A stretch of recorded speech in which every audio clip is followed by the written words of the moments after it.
കോട്ടയത്ത് നാട്ടകം പോളിടെക്നിക് കോളേജിൻ്റെയൊക്കെ ഓപ്പോസിറ്റായിട്ട് അക്ഷരം മ്യൂസിയം എന്നുള്ള ഒരു മികച്ച സ്ഥാപനം സ്ഥിതി ചെയ്യുന്നുണ്ട്.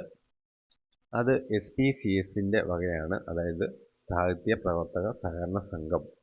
അത് 1945 12 എഴുത്തുകാർ കൂടിയാണ് അത് ഏകദേശം 120 രൂപ മൂലധനത്തിലാണ് ഇത് ഉണ്ടാക്കിയത്. കാരൂർ നീലകണ്ഠപിള്ള എന്നുള്ള മഹാനായ എഴുത്തുകാരനാണ്. അദ്ദേഹത്തിൻ്റെ പ്രതിമയാണ് ഈ കാണുന്നത്.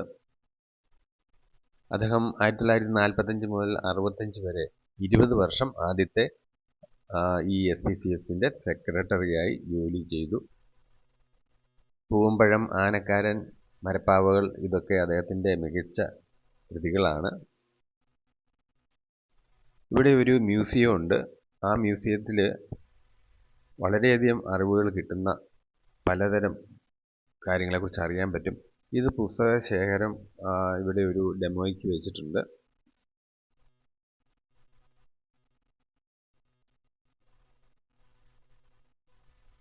ഇവിടെ ഇതിപ്പോൾ മ്യൂസിയം ഗാലറിയാണ് കാണുന്നത്. ഇതല്ലാതെ ഒരു തിയേറ്റർ ഉണ്ട്. ഞാൻ അവിടെ കയറിയെങ്കിലും വീഡിയോ എടുക്കാൻ മറന്നുപോയി. ഇത് ശിലാലിഖിതങ്ങളുടെയൊക്കെ മാതൃകയാണ്. മലയാള ഭാഷയുമായി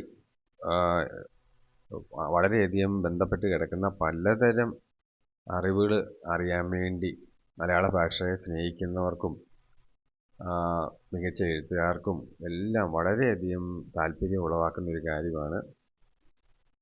പലതരം പഴയകാലത്തെ കോപ്പർ പ്ലേറ്റും അങ്ങനെയുള്ളതെല്ലാം കാണാൻ പറ്റും. പിന്നെ ഇടയ്ക്ക് ഡിജിറ്റൽ ഡിസ്പ്ലേ ഇതുപോലെയുള്ളത് വെച്ചിട്ടുണ്ട്. പലതരം ലിപികളും ഭാഷകളും അതുമായിട്ട് ബന്ധപ്പെട്ട മാതൃകകളാണ് എല്ലാം ഇവിടെ വെച്ചിരിക്കുന്നത്. പലതരം ശിലാലിഖിതങ്ങളൊക്കെ ഉണ്ട്. അത് എടുത്തുകൊണ്ട് വരാൻ പറ്റത്തില്ലല്ലോ, അതുകൊണ്ട് അതിൻ്റെ മോഡൽസാണ് മിക്കതും വെച്ചിരിക്കുന്നത്. അതുകൊണ്ട് മാതൃക എന്ന് അതിൽ എഴുതിയിട്ടുണ്ട്. വളരെ വൃത്തിയായിട്ടും കൃത്യതയോടെയും ആണ് ഇതെല്ലാം ചെയ്തിരിക്കുന്നത്. മനോഹരമായിട്ടാണ് ചിത്രീകരിച്ചിരിക്കുന്നത്. ഇപ്പോൾ ഈ കാണുന്നത് പഴയകാലത്തെ ആദ്യത്തെ മലയാള പത്രങ്ങളാണ്. നസ്രാണി ദീപിക, ഭാഷാഭൂഷണി, അതുപോലെ മലയാള മനോരമ, ഇങ്ങനെയുള്ള കാര്യങ്ങളെല്ലാം അതിൻ്റെ എല്ലാം കോപ്പികളാണ് ഇവിടെ എടുത്തു വച്ചിരിക്കുന്നത്. ഇനി SPCSൻ്റെ ചരിത്രത്തിലെ നാഴികക്കല്ലായിട്ടുള്ള പലതരം അവസരങ്ങളിലെ ഫോട്ടോസാണ് ഗാലറി ആയിട്ട് വച്ചിരിക്കുന്നത്. അത് വളരെ മഹത്തുക്കളായിട്ടുള്ള ആൾക്കാരെ നമുക്ക് അവിടെ കാണാൻ പറ്റും.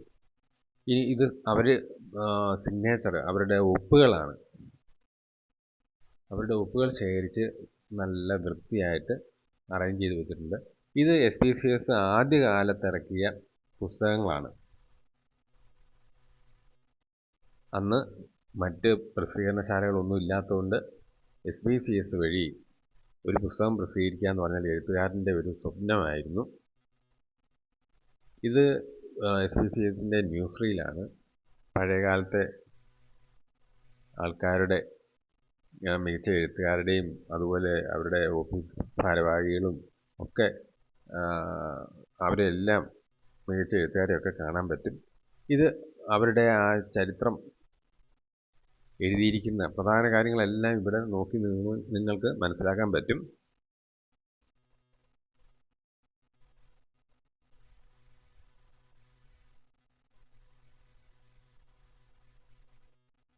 ഇത് ഡിജിറ്റൽ ഡിസ്പ്ലേ ആണ്.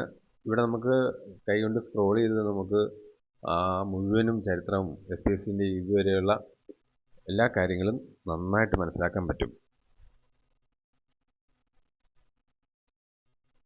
മലയാളം BA, അതുപോലെ MA, അതുപോലെ ഗവേഷണം ഇങ്ങനെ ചെയ്യുന്നവർക്കൊക്കെ ഇതെല്ലാം വളരെയധികം സഹായകമാണ്. അത് പരമാവധി നിങ്ങളിവിടെ വന്ന് പ്രയോജനപ്പെടുത്തണം.